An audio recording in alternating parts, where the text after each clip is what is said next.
as I was telling y'all, I don't really feel the saltiness now because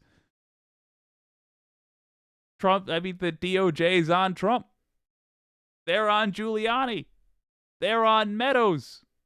Oh boy! Oh boy! Oh boy! It's a good time to be a lefty in the United States.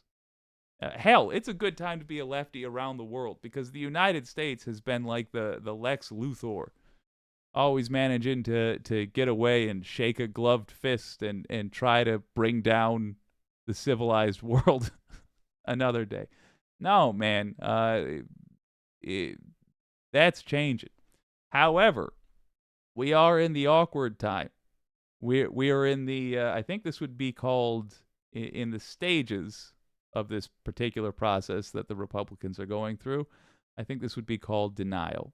Here's Let's Talk Elections.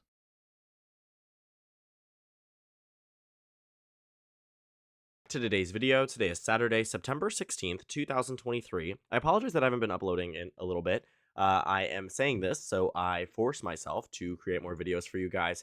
I've been busy with the first beginning 2 weeks of the academic year, but I promise you that there is a lot I want to discuss. I have about 8 videos planned out for this week, but some that have Says a lot about this fella's age and level of professionalism that when he says it's the beginning of the academic year, I'm not sure if he is a college attendee or professor.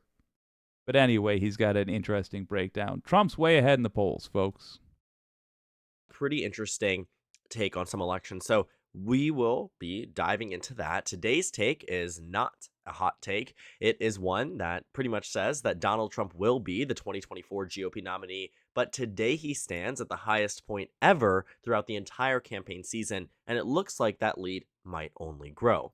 Now, on your screen right now is the recent polls on Real Clear Politics. They do a good job at compiling all the polls in a timely manner, and we can see here that there's a lot of Trump and Biden all on the same stage. And that's because they are likely to run against each other. We've known this, and we see that there is going to be this rematch dynamic that is making the election a lot closer than we otherwise might have thought.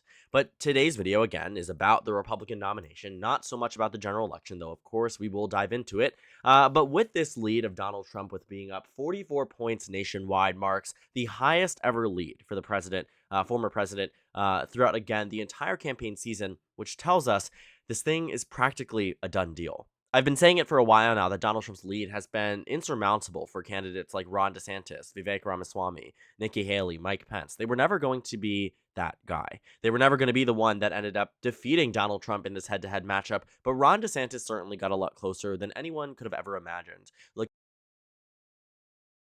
Couple of things. Number one, look at Ron DeSantis steadily going down.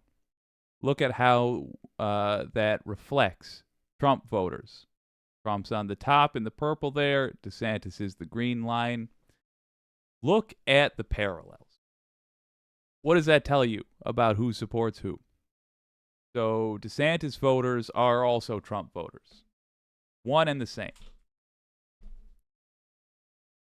You just saw DeSantis do his best attempt at appealing to that crowd. We saw what that crowd's made out of.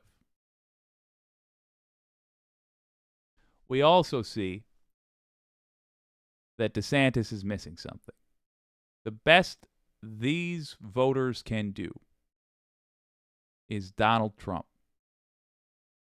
Donald, multiple indictments, Trump. Donald about to be in Georgia court with the cameras on, Trump. You're telling me they're not going to watch him live in court? Trump couldn't win in 2020. He couldn't win during a pandemic, which normally for a president would have been a time where the United States populace flocks to the leadership and says, "Give him a chance." It's just, we don't have time for instability. He couldn't win before January 6th. How many people that weren't on his side then went over to his side? do you think? How many people that weren't on his side before the E. Jean Carroll sexual assault was demonstrated in court have since gone onto his side? And on and on and on, and it's just starting. Hard to wrap our minds around, but it is just starting. And the far and away most popular candidate they have is Donald Trump.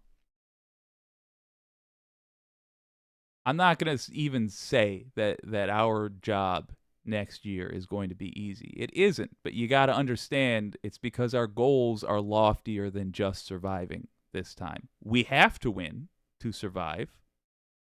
Understand that. At least that's my opinion. We have to win to survive. But our goals are loftier than that, which is what's going to make our job difficult. Our goals are to get strong progressives elected in the primaries, to push existing candidates farther to the left, to get them to campaign on issues that are farther to the left than they were planning on right now. Those are our goals. But understand, that's what we're up against. And I understand that Let's Talk Elections here is saying, oh boy, Donald Trump is popular. But I ask you, who's he popular amongst? People cheering for death. Okay. Well, I'm not surprised that that sort of person can look at Donald Trump and cheer as well. But for those of us that understand what it is, which has already been demonstrated to be more than half the country,